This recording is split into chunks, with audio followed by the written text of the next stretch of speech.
শ্রী রাধাকৃষ্ণর নাম শুনলেই আমাদের মনে পড়ে যায় মথুরা বৃন্দাবনের কথা। কেউ তো আর নিজের ইচ্ছায় বৃন্দাবনে আসতে পারে না যতক্ষণ না রাধারানী কৃপা না করবে। আমরা এখন আছি শ্রীকৃষ্ণর জন্মস্থান অথবা কংস কারাগার। এখানেই শ্রীকৃষ্ণের জন্ম হয়েছিল। ভগবান বিষ্ণুর অষ্টম অবতার ভগবান শ্রীকৃষ্ণ মথুরায় জন্মগ্রহণ করেন আর তার আবির্ভাবের সাথেই ব্রজবাসীর কাছে পরিচিত হয়ে ওঠেন তার সব লীলার সাথে। কখনো মাটি খেলেন, কখনো মাখন চুরি করলেন, আবার গোপিনীদের বস্ত্র হরণ করলেন, আবার সেই গোপিনীদের সাথে রাসলীলায় মেতে উঠলেন। পুতনা রাক্ষস ও অকাসুর বকাসুর এবং কংসের মতো অত্যাচারীদেরকে বধ করে তিনি উদ্ধার করলেন ব্রজবাসীদেরকে। মানুষের ভালোবাসায় তিনি হয়ে ওঠেন বাঁকে বিহারী। তো আজকের এই ভিডিওতে আপনাদেরকে দেখাবো ভগবানের সাথে জড়িয়ে থাকা সেই পবিত্র স্থানগুলি ও তার লীলাক্ষেত্র।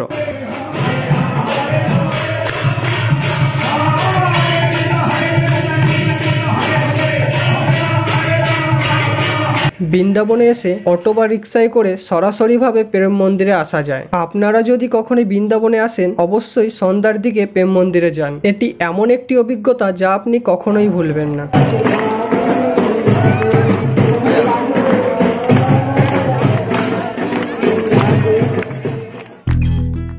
Good morning. ঘড়ির কাঁটায় এখন প্রায় 6:30 আর আজ হচ্ছে 26শে জানুয়ারি। সকাল সকাল স্নান করে বেরিয়ে পড়লাম শ্রী রাধা গোপীনাথ মন্দিরের দিকে। আর এই মন্দিরটি রয়েছে কেশিঘাটের ঠিক পাশেই। আমরা শ্রী রাধা গোপীনাথ মন্দিরের ভেতরে তো চলে এসেছি, কিন্তু জানি না শ্রী রাধা গোপীনাথের দর্শন পাবো কিনা, কারণ এখন সময় 7টা আর মন্দিরের দরজা খোলা হয় 8টা বা 8:30টার দিকে। মন্দিরে ঢোকার মুখে আমরা করে নিলাম শ্রী রাধা গোপীনাথের রাসলীলার দর্শন। শ্রী রাধা গোপীনাথ মন্দির দর্শন করে নেওয়ার পর আমরা এখন চলে এলাম নিধিবন। আর এই নিধিবনে শ্রীকৃষ্ণের উপস্থিতি অনুভব করা যায়। সন্ধ্যা হলেই সবাইকে বের করে এখানে তালা মেরে দেওয়া হয়, এমনকি এর আশেপাশে যাদের বাড়ি রয়েছে তাদের দরজা জানালাও বন্ধ করে দেয়। এগুলো করার একটাই কারণ যে শ্রী রাধাকৃষ্ণ তার সখীদের সঙ্গে এখানেই রাসলীলা করেন। এই চারিদিকে যে গাছগুলো দেখতে পাচ্ছ সেই গাছগুলো সখী হয়ে যায়। মনে করা হয় একবার মধ্যরাতে শ্রী রাধার সখীদের জল পিপাসা পায়। তখন সেই সখীরা যমুনা নদীর তীরে জল খেতে যাচ্ছিল। তখন শ্রী রাধা রানী বারণ করে আর বলে রাতে কোনো নদীকে জাগাতে নেই। তখন শ্রী রাধা রানীর অনুরোধে শ্রীকৃষ্ণ তার হাতের বাঁশি দিয়ে একটি কুণ্ড তৈরি করেন আর সেই কুণ্ড থেকে জল বেরিয়ে আসে। সেই জল খেয়ে সখীদের পিপাসা মেটায়। আর সেই কুণ্ডটা তোমরা নিধিবনে এলে দেখতে পাবে। সেই কুণ্ডটার নাম হচ্ছে ললিতা কুণ্ড। এই নিধিবনে রয়েছে রাংমহল। রোজ 7:30টায় সন্ধ্যা আরতির পরে তাদের জন্য বিছানা করে দেওয়া হয়। আর এখানে রাখা লাড্ডু পানও সকালবেলায় উঠে এঁটো হয়ে যায়। এই নিধিবনে প্রায় 300টারও বেশি সমাধি রয়েছে। এখানকার পূজারীরা বলেন যারা শ্রীকৃষ্ণের লীলা দেখতে চেয়েছিলেন তারা হয়তো কেউ অন্ধ হয়ে গেছে, কারো মাথা খারাপ হয়ে গেছে, আবার কেউ মারাও গেছে, তাদেরই সমাধি করা হয়েছে। আমরা এখন যে মন্দিরটার কাছে রয়েছি এটা হচ্ছে শাহাজি মন্দির। আর এই মন্দিরটা দেখতে মহলের মতো, পুরোটা মার্বেল পাথরের তৈরি আর 12টা পিলারের উপর অবস্থিত। আমরা এখন যেখানে আছি এটা হলো ভগবান শ্রীকৃষ্ণের দুষ্টুমির প্রতীক। এই সেই কদম গাছ। এই গাছের ডালে বসেই ভগবান শ্রীকৃষ্ণ রাধারানী ও তার সখীদের স্নান করার সময় বস্ত্র চুরি করে এই গাছের ডালে ঝুলিয়ে রেখে বাঁশি বাজাতো। এটাই সেই 5000 বছর পুরনো চিরঘাট। বলা হয় এই যমুনা নদী এই কদম গাছের পাশ থেকেই বয়ে যেত।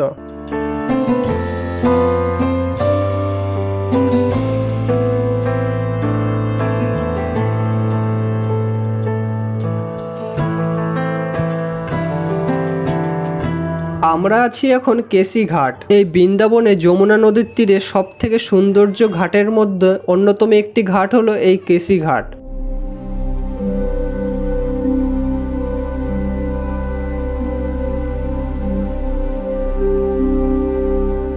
আমরা এখন আছি বৃন্দাবনের সব থেকে বড় একটি মন্দির যার নাম রঙ্গজি মন্দির। 1851 সালে 45 লক্ষ টাকা খরচ করে এই মন্দিরের কাজ সম্পূর্ণ করা হয়েছিল। এই মন্দিরটা দেখতে অনেকটা দক্ষিণ ভারতের মন্দিরের মতো, এমনকি এই মন্দিরের পূজারীও দক্ষিণ ভারতের হয়ে থাকে। এই মন্দিরের ভিতরে রয়েছে শ্রী বিষ্ণু ও রূপর সিংহাসনে রয়েছে রাম, লক্ষ্মণ ও সীতা। আর এখানে দক্ষিণ ভারতের মতোই পুজো করা হয়। প্রতি শুক্রবার 60 কেজি দুধ দিয়ে বালাজিকে স্নান করানো হয়। এই মন্দিরে মোট 60টি দরজা রয়েছে, তার মধ্যে একটি দরজা বছরে একবারই খোলা হয় কোন এক নির্দিষ্ট দিনে।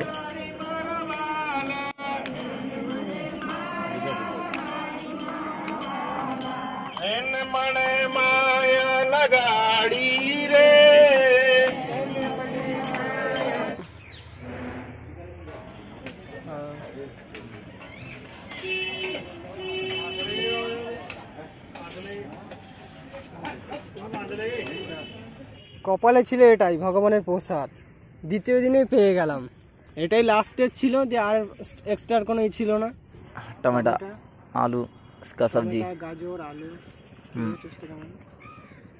আপনারা হয়তো এই ভিড় দেখে বুঝতেই পেরে গেছেন যে আমি এখন কোন মন্দিরের সামনে রয়েছি। আমি এখন রয়েছি বৃন্দাবনের বাঁকি বিহারী মন্দিরের সামনে। আর মন্দিরের ভেতরে যে মূর্তি রয়েছে সেই মূর্তির ভেতরে এখনো শ্রীকৃষ্ণ রয়েছে। যখন সবাই বাঁকি বিহারীর দর্শন করতে যায় তখন পূজারী একটু পরপরই সামনে থেকে একটা পর্দা টেনে দেয়, যাতে কেউ বাঁকি বিহারীর দিকে একভাবে তাকিয়ে থাকতে না পারে। কারণ 400 বছর আগে এক সন্তানহীন বৃদ্ধ মহিলা এই শ্রী বাঁকি বিহারীর দর্শন করতে আসেন ও তার দিকে এক দৃষ্টিতেই তাকিয়ে থাকেন আর ভাবেন শ্রীকৃষ্ণের মতো তার যদি একটা সন্তান হতো। এটা ভেবে কাঁদতে কাঁদতে বাড়ি চলে যায়। সেটা দেখে শ্রীকৃষ্ণ তার দুঃখ কষ্ট দূর করার জন্য তার বাড়ি চলে যায়। পরের দিন দরজা খুলে পূজারী যখন দেখে তার সিংহাসনে বাঁকি বিহারী নেই, তখন তাকে খুঁজতে বেরিয়ে পড়ে। খুঁজতে খুঁজতে সেই বৃদ্ধ মহিলার বাড়ি এসে বাঁকি বিহারীকে ফিরিয়ে দেওয়ার অনুরোধ করে। সকলের অনুরোধে ফিরিয়ে দেয় আর এই মন্দিরে ফিরে আসে। তারপর থেকে এই মন্দিরে কিছুক্ষণ পর পর পর্দা দেওয়া শুরু হয়। আমরা এখন রয়েছি শ্রী রাধা মদন মোহন মন্দিরের সামনে। এই মন্দিরটি যমুনা নদীর তীরে কালিয়াঘাটের কাছে অবস্থিত এবং এই মন্দিরটির উচ্চতা 50 ফুট। এই মন্দিরের প্রধান দেবতা হলেন মদন মোহন, আর মদন মোহন হলেন শ্রীকৃষ্ণের আরেক রূপ। এই মন্দিরে শ্রী রাধার সাথে ললিতা ও গোপীদেরও পুজো করা হয়। আমরা এখন চলে এলাম বৃন্দাবনের ইস্কন মন্দির। মন্দিরটি হিন্দু দেবতা শ্রীকৃষ্ণ এবং বলরামের উদ্দেশ্যে নিবেদিত এবং রাধাকৃষ্ণ গৌরাঙ্গ নিত্যানন্দ দেবতারাও বাস করেন। তো চলো ভেতরে গিয়ে দেখা যাক এখানকার হরিনাম। হরে কৃষ্ণ।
আমি এখন যে মন্দিরটার কাছে রয়েছি সেটা হলো বৃন্দাবনের সবথেকে সৌন্দর্য মন্দিরের মধ্যে একটি।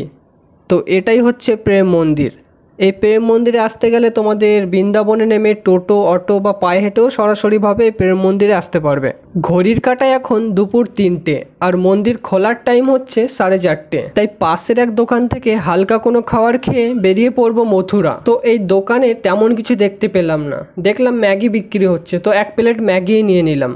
1 প্লেট ম্যাগির দাম বললো 40 টাকা। তো ম্যাগিটা খেতে খেতে কাকাকে জিজ্ঞাসা করলাম যে ম্যাগিটার দাম কত। আমাদের বললো 70 টাকা। তোমাদের মানে ম্যাগিতে এক্সট্রা কিছু মশলা অ্যাড করেছি। আমরা বললাম তো আমরা বলিনি অ্যাড করার জন্য। তো যাই হোক, ভাবলাম ঝামেলা করব না। তারপর দেখলাম ম্যাগিটা এতটাই ঝাল করেছে, জল খাওয়া দরকার। তো এই দোকানির কাছ থেকে জল চাওয়ার পরে 1 বোতল জল দিল, ভাবলাম খেতে দিয়েছে। পরে বলল জলের বোতলটার দাম 30 টাকা। তো সেটাও অ্যাড করে নিল।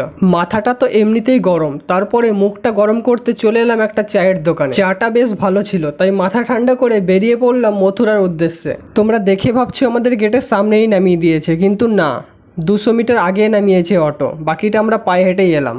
এটাই ভগবান বিষ্ণুর অষ্টম অবতার ও শ্রীকৃষ্ণর জন্মস্থান। এটা কংস কারাগার, যেখানে শ্রীকৃষ্ণ জন্ম হয়েছিল। পরবর্তীকালে এটা মন্দিরও পরিণত হয়েছে। এই মন্দিরের ভেতরে গেলে তোমরা দেখতে পাবে কৃষ্ণ ছোট থেকে বড় বেড়ে ওঠার চিত্র। ভেতরে মোবাইল বা ফটোগ্রাফি অ্যালাউ নেই, তাই তোমাদের দেখাতে পারলাম না। টিকিট কেটে আবারও বেরিয়ে পড়লাম মথুরা থেকে বৃন্দাবন যাওয়ার উদ্দেশ্যে।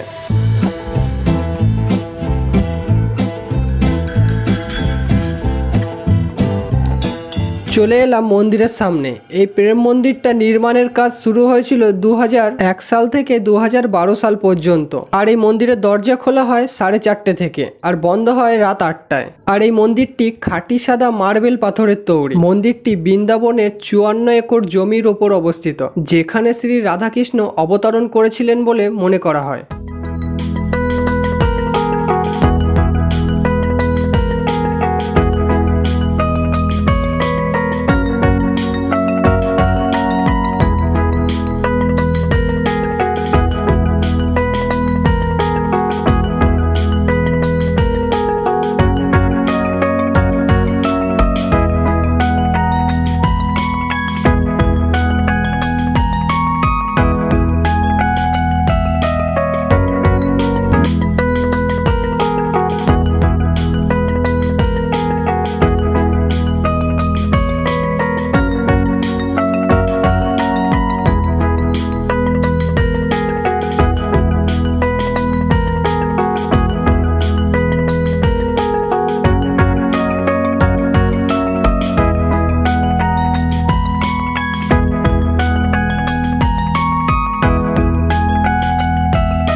এটাই সেই মন্দির যেটা পুরোপুরিভাবে কমপ্লিট হতে 12 বছর লেগেছে।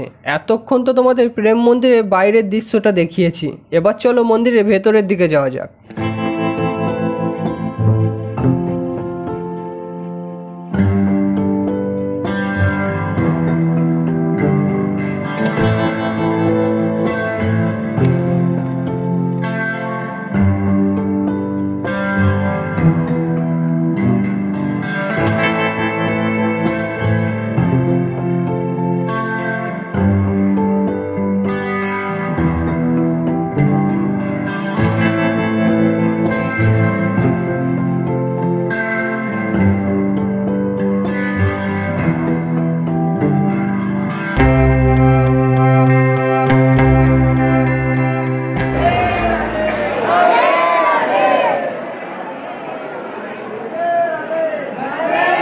মন্দিরের ভেতরে ঢুকে নিচের তলায় আমরা শ্রী রাধা ও কৃষ্ণর দর্শন করে নিলাম। এখন আমরা সিঁড়ি বেয়ে ওপর তলায় উঠব, সেখানে শ্রী রাম ও সীতারও দর্শন করে নেব।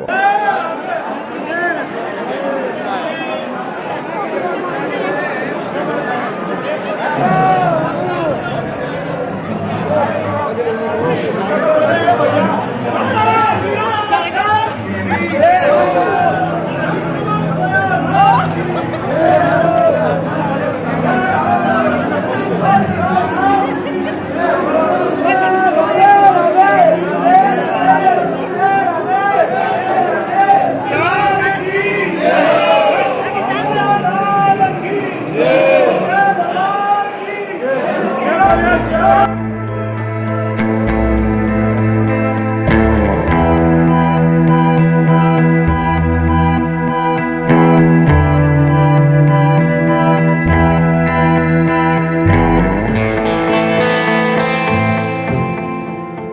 দিনের তুলনায় আজকের ভিড়টা হয়তো একটু বেশি, কারণ আজ 26শে জানুয়ারি তাই।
আর হ্যাঁ, বলতে ভুলে গেছিলাম, আমার সাথে ব্যাগও ছিল। ব্যাগে পাওয়ার ব্যাংক, নিজের ট্রাইপড, নিজের সেলফি স্টিক এগুলো ছিল। সেগুলো ভেতরে অ্যালাউ করে না, শুধু মোবাইলটা অ্যালাউ করে। তো আমি ওগুলো আমার একটা বন্ধুর কাছে রেখে আমি একাই ঘুরছিলাম। তো অনেকক্ষণ নিজে একা একা ঘুরলাম। তো এখন ব্যাগগুলো এক জায়গাতে রেখে এখন ওকেও নিয়ে আসবো। তো আমরা যেখানে ব্যাগ রাখলাম সেখানে একদম সেফ 50 টাকা করে নিল, আর আমার ব্যাগের ওপরে একটা নাম্বারিং করে দিল আর হাতে একটা টোকেন দিয়ে দিল, বাস। তো এর আগে আমি যখন একা একা এসেছি তখন অতটা কনফিডেন্স পাইনি, তাই ঠাকুরের সবকটা ছবি আমি তুলতে পারিনি। এবার ফুল কনফিডেন্সে আছি। এবার গিয়ে শ্রী রাধা ও কৃষ্ণের ভালো করে ভিডিও করব আর তোমাদেরকে দেখাবো। এই প্রেম মন্দিরের চারিপাশটা দেখে বলো তোমরা সকালের তুলনায় এখন সন্ধ্যাতে কেমন লাগছে।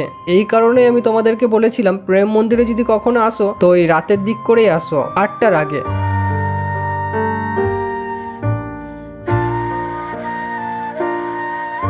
শ্রী রাধা ও কৃষ্ণের ভালো করে দর্শন করে নেওয়ার পর আমরা এখন আছি দোতলায়। এখানে রয়েছে শ্রী রাম ও সীতা, আমরা সেটাও দর্শন করে নিলাম।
চারিদিকে এত সৌন্দর্য জিনিস দেখার পর আর মন চাইছে না বাড়ি যেতে। আর হ্যাঁ, মন্দিরের পাশেই 7টা থেকে 8টা অবধি একটা লেজার শো হয়, এই সেই লেজার শো।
মর্নিং সকলকে। যদিও আমার ব্লগ ভিডিওটা ওখানে শেষ করার কথা ছিল, কিন্তু আমার একটা জায়গা দেখা অসম্পূর্ণই থেকে গেল, তাই ব্লগটা এগিয়ে নিলাম। আর 2 ঘন্টা পর আমার ট্রেন। শ্রী রঙ্গনাথজি তারও মনে হয় ইচ্ছে যে আরো একবার তার স্মরণে যাই, তাই তো বাড়ি ফেরার আগে আরো একবার দেখা করতে চলে এলাম। হ্যাঁ, আর যেই কারণে এই মন্দিরটার কাছে আরো একবার ছুটে আসা, কারণ এই মন্দিরে রয়েছে সোনার তাল গাছ, 16 মিটার উঁচু একটা সোনার তাল গাছ। খুব ইচ্ছে হলো বাড়ি ফেরার আগে আরো একবার দেখতে। যদিও আমরা এসছিলাম তখন আমাদের দেখা হয়নি, পরে যখন জানলাম এখানেই রয়েছে সোনার তাল গাছ, সেটাকে আর মিস করি কেন। হোটেলে কিছু খেয়ে চলে এলাম মথুরা রেল স্টেশন। আর 2 ঘন্টা পর মানে সকাল 11টায় আমাদের ট্রেন। হ্যাঁ, এবার একটু মনে হচ্ছে যে কিছু একটা ফেলে যাচ্ছি এই মথুরাতেই, হয়তো মায়া বা স্মৃতি, জানি না এটাই প্রথম, হয়তো এটাই শেষ। রাধারানী কৃপা করলে আবারও আসতে হবে ব্রজমণ্ডলে। তো ততক্ষণের জন্য রাধে রাধে।